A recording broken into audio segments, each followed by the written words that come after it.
Hey moviegoers, Dimitri Panos here, and welcome to another episode of the CineScope. Today, this episode, I'm going to be talking about Ghostbusters, Frozen Empire. Ghostbusters Frozen Empire entertainingly continues to move the beloved franchise forward with clever world building, laughs, nostalgia, and some scares. Bustin' still makes you feel good. It's been about 3 years after the events in Ghostbusters Afterlife. The descendants of Egon Spengler, Callie, Trevor, and Phoebe, along with former teacher Gary, have picked up the Spengler family mantle of ghostbusting. Returning to the OG movie's roots of Lower Manhattan, they now live in the famous or infamous Hook and Ladder Firehouse, and business is pretty good. With the support of the surviving original Ghostbusters, Ray Stantz, Peter Venkman, Winston Zeddemore, and of course there's Janine Melnitz, this new generation of Ghostbusters continues to carry the torch or proton pack of Egon Spengler. Yet, the past continues to be a thorn in the side of this next generation. Walter Peck, you remember him. He's the corporeal villain of the original movie. Well, he is now mayor of New York, and he's still gunning to bust up the spiritual sleuths.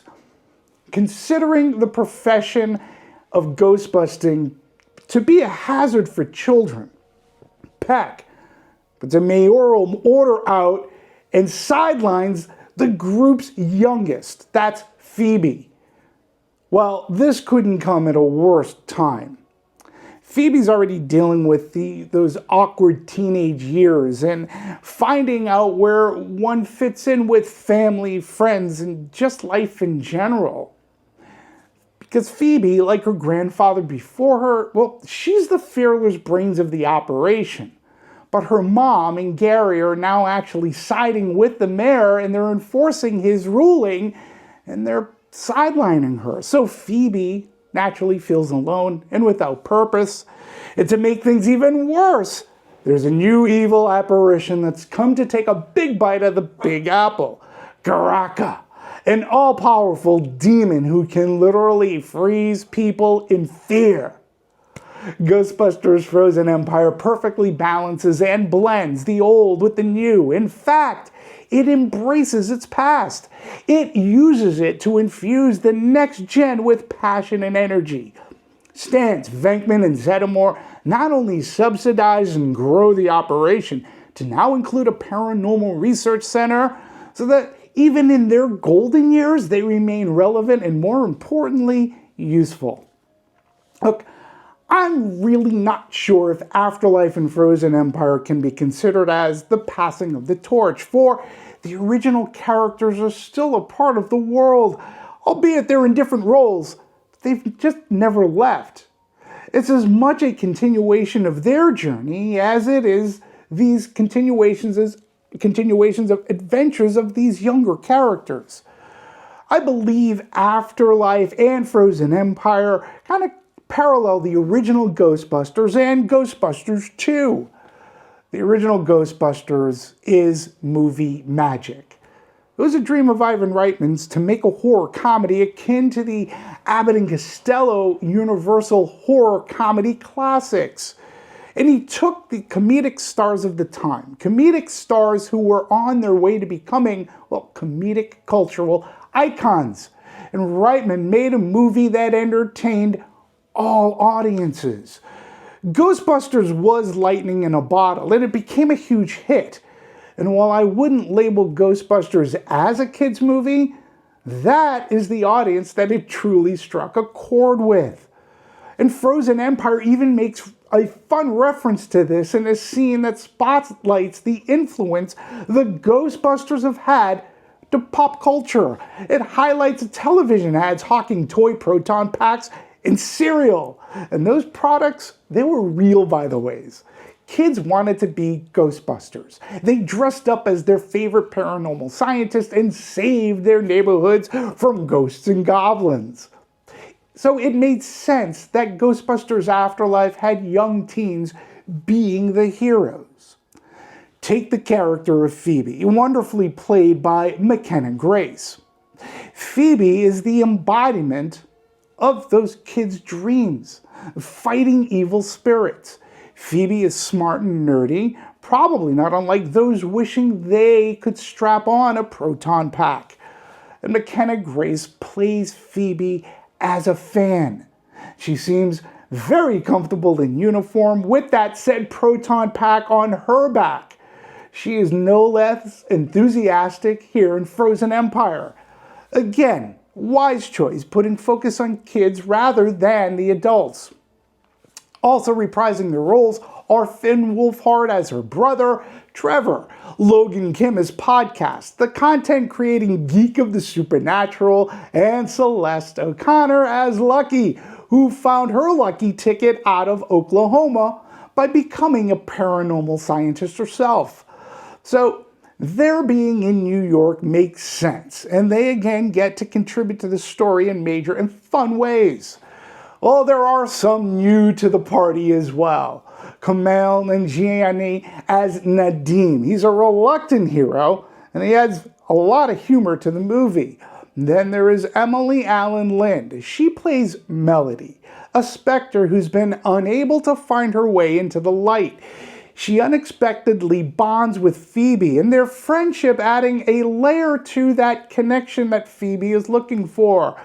Carrie Coon is Phoebe's mom, Callie, and Paul Rudd is Gary Gruberson. Well, they're now Ghostbusters, and he's considered part of the Spengler family. Their chemistry really works, each still becoming comfortable with their relationship and the boundaries. And regarding Paul Rudd, I think it's time for him to drop the Ant-Man suit, because he's really good in this type of role. He's funny, charismatic, and genuine.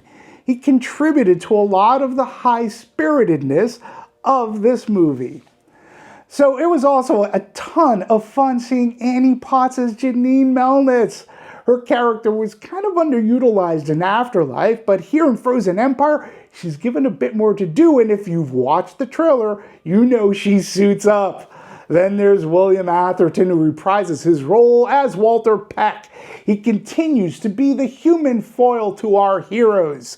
And towards the end of the movie, there is a hysterical audio callback referencing his character in the original Ghostbusters.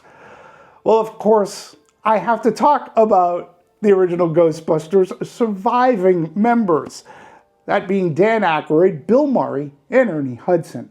Still busting after all these years, 40 years to be precise. A bit later, I'm going to talk about directing and capturing moments. Well, these folks have given us, well, they've given me many moments that I myself continue to quote even today. What have you done, Ray? Get her! That was your whole plan? Well, that's a pretty big Twinkie. Ray, when someone asks if you're a god, you say yes.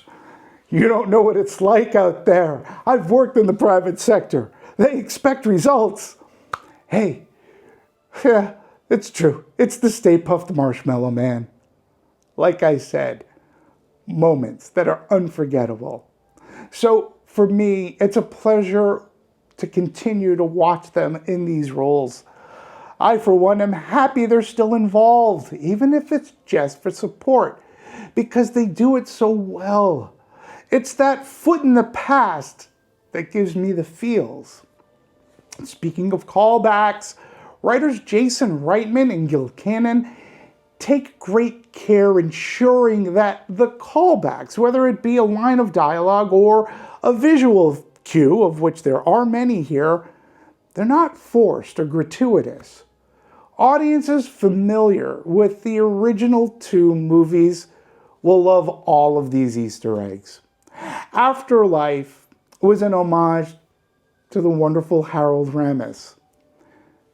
Ghostbusters Frozen Empire is a true homage to the great director Ivan Reitman.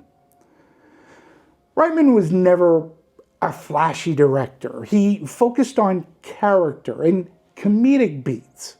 He captured, as I said earlier, moments.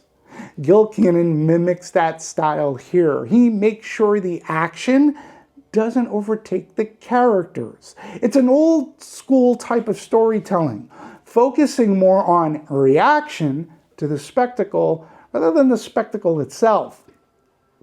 It puts the audience right there with the characters that you love, and you're either with them in awe or in horror. But either way, it's pure fun. Ghostbusters Frozen Empire keeps the franchise going forward. It plays to the fan and to the newbie. It entertains young and old. Ghostbusters Frozen Empire continues the legacy in innocent, fun fashion. I've recently had conversations about how the word masterpiece has been too easily thrown about in movie reviews. Look, Ghostbusters Frozen Empire is proof that a movie doesn't have to be a masterpiece to entertain. A movie can just be fun. And isn't that what makes you feel good? I give Ghostbusters Frozen Empire 4 fingers, and that's nothing strange in my neighborhood. Thank you so much for tuning in and watching this review. I hope you enjoyed it. I'd be very curious to know what you thought of Ghostbusters Frozen Empire. Please, I leave the comments open. Let me know whether you loved it or not so much liked it. That's fine too. Just be kind, be thoughtful, and respectful. And keep coming back to this new revamped version of the CineScope YouTube page. And if it's okay to ask, please give that thumbs up and subscribe. I will have more reviews for you in the days and weeks to come. In the meantime, I appreciate you. Thank you very much.